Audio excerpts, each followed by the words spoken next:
Well, the Eagles came into the rain and rained on Tom Brady's day. Welcome to the Bird's Nest Podcast. I'm Joe Donahue. Thank you so much for joining us.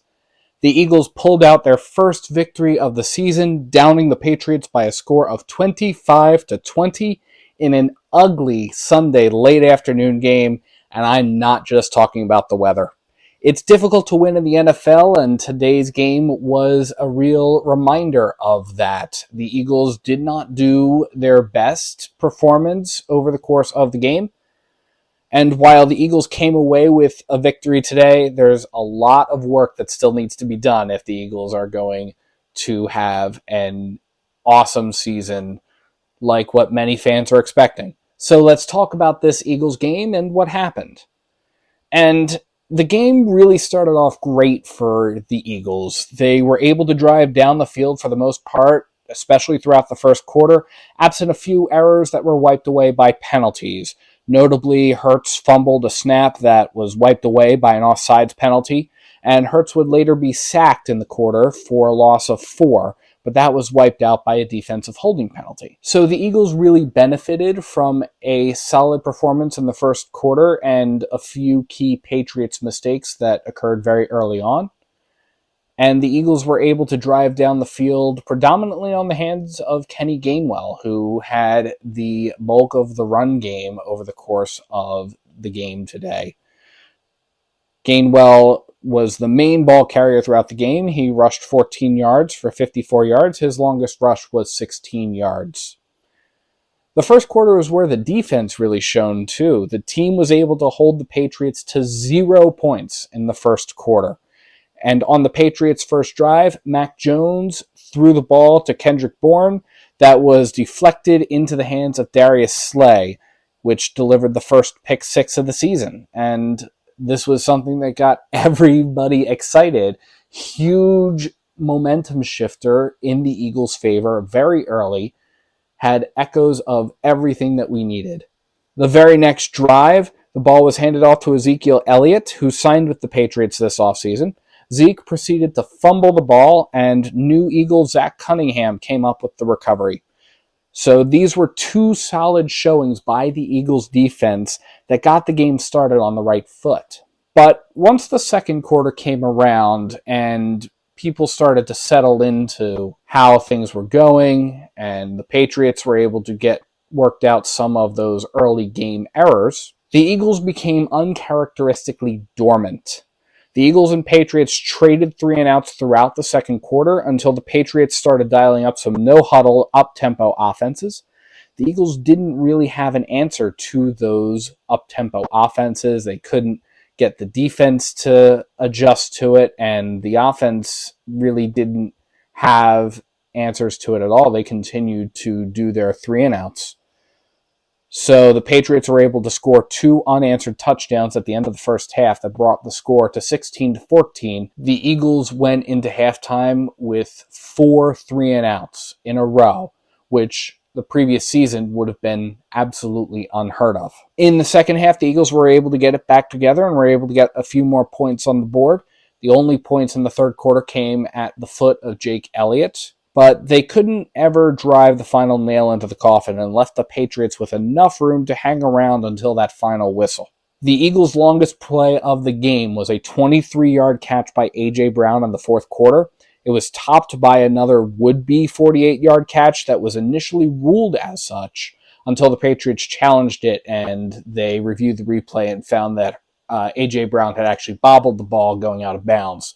So they reversed the call. But before that play, the longest play of the game was that Kenny Gainwell 16-yard run, which was a great run, but it happened in the first quarter, and there weren't any real plays to top that in terms of distance, especially when the Eagles were going 3-and-out throughout most of the second quarter, throughout all of the second quarter for that matter. Now, Jalen Hurts was 22 for 33 in the passing game. He threw for 170 yards.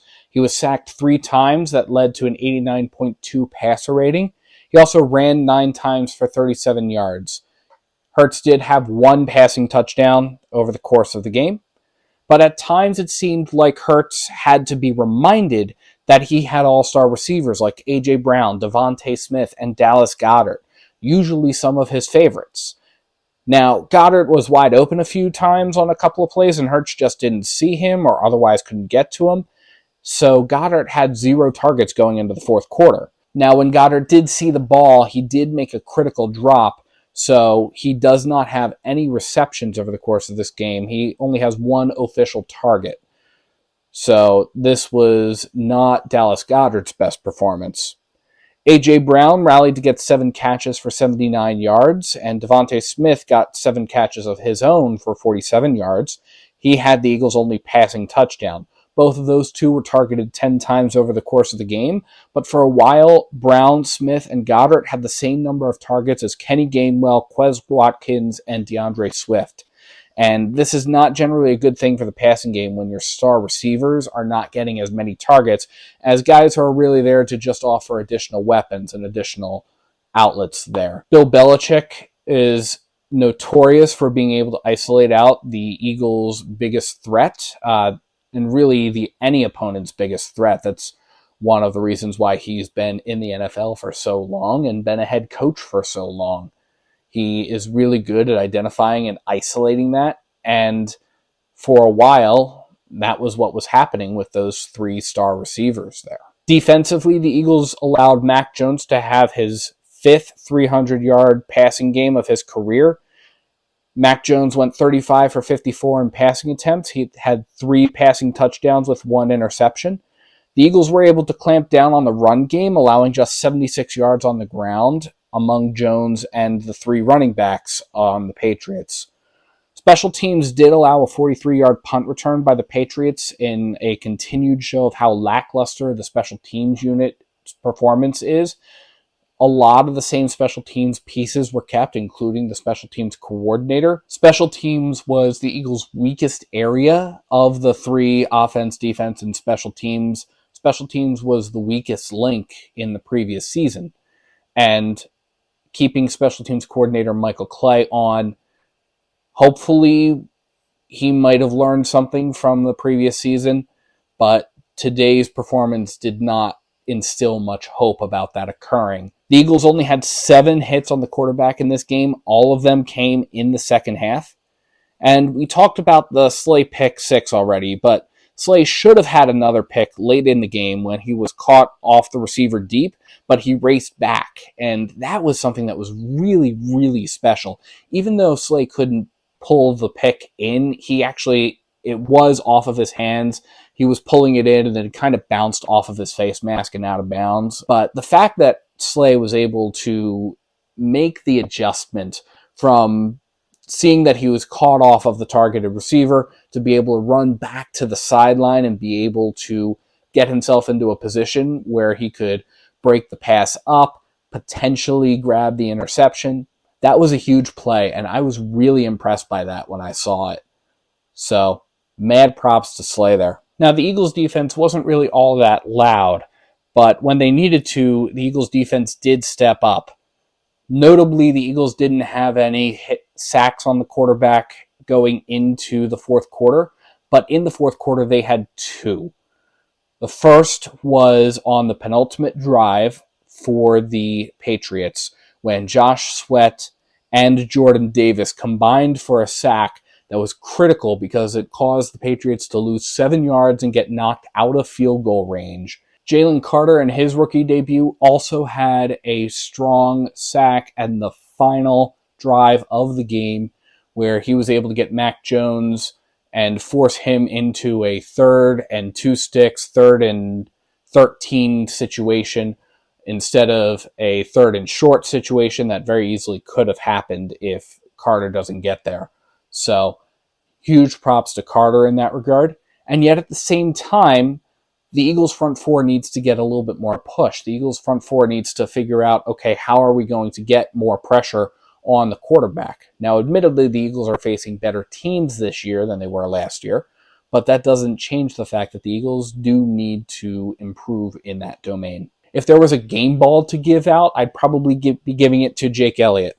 Number 4, he was rock solid throughout this game. He was perfect on field goals. He had 3 from 45 or more out.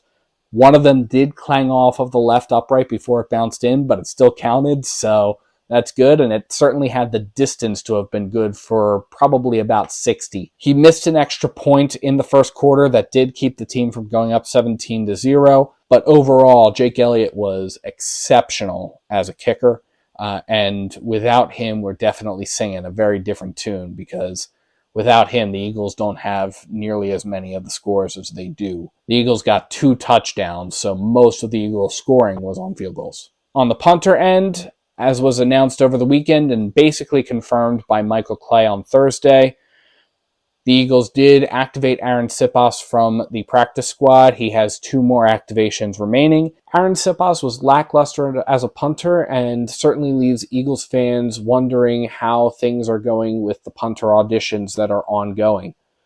He had decent distance, don't get me wrong about that, but his hang time was clocked unofficially twice during this game by me. I clocked him at 4.66 seconds worth of hang time, which is okay. It's not bad, but it's also not ideal for a team that has real Super Bowl contentions. A couple of injury notes while we're talking about things. Reed Blankenship got banged up while making a tackle midway through the second quarter. He did miss 2 snaps. He came right back in. That wasn't a big deal. Nakobe Dean was arguably the bigger loss, being the green dot. His absence is significant. He did wind up going to the locker room late in the third quarter. Eagles beat reporter Jeff McLean for the Philadelphia Inquirer. He reported on Twitter after the game that he noticed that Nakobe Dean was wearing a walking boot in the locker room, which is not always a good sign. He is reportedly scheduled to go through an MRI on Monday, so we'll see what winds up on that front there. Christian Ellis subbed in for him and was wearing the green dot while Dean was out for the game. Fletcher Cox did also go down late in the fourth quarter. He was able to get off on his own power. And James Bradbury suffered a head-to-head hit with a teammate, Terrell Edmonds. Bradbury very clearly did not want to get off the field, but the refs basically made him get off. So there was blood. It was a whole thing. He needed to leave the field. So there's a lot to be excited about with this Eagles team. The Eagles were able to deliver when it mattered. The Eagles still have a great kicker. They have a great first quarter defense. Reed Blankenship stood out on defense with 12 tackles, 9 of them solo. He made heads-up plays that forced the Patriots to make serious errors. Jalen Carter had his highlights. Cam Jurgens on the offensive line was able to open up that gaping hole that allowed Kenny Gainwell to take off in the first quarter. And yet there's a lot to improve, like the mid-game defense. There were some communication issues that forced a timeout to be burned on a field goal attempt, and overall just controlling the game from top to bottom. So the Eagles do have a lot of ground to make up and not a lot of time to do it this week. They head home to Philadelphia and kick off the Thursday Night Football offer on Amazon Prime Video on Thursday night at Lincoln Financial Field. If you're in the Philly area and you're not subscribed to Amazon Prime, you can watch the game on Fox 29 over the air. This was confirmed by an Eagles spokesperson shortly before taping this episode. There is a lot of room for improvement, but it was an ugly win. Plus, we rained on the Tom Brady celebration, and that's always a good day. Let me know what you think in the comments below. What are your bright spots? What has you concerned heading into this short week? Let me know, and thank you so much to everybody for tuning in to the Birds Nest Podcast. You can support the Birds Nest Podcast by liking and subscribing to Birds Nest Media on YouTube and sharing to your social media pages. You can also find us on SoundCloud, iTunes, Google Play Music, Amazon Podcasts, and Spotify. And you can visit birdsnestmedia.com for written pieces and the latest Eagles news. If you feel so inclined to support us, you can also check out our Patreon, which is in the description below, or at birdsnestmedia.com. Thank you so much for tuning in, and let's go Eagles.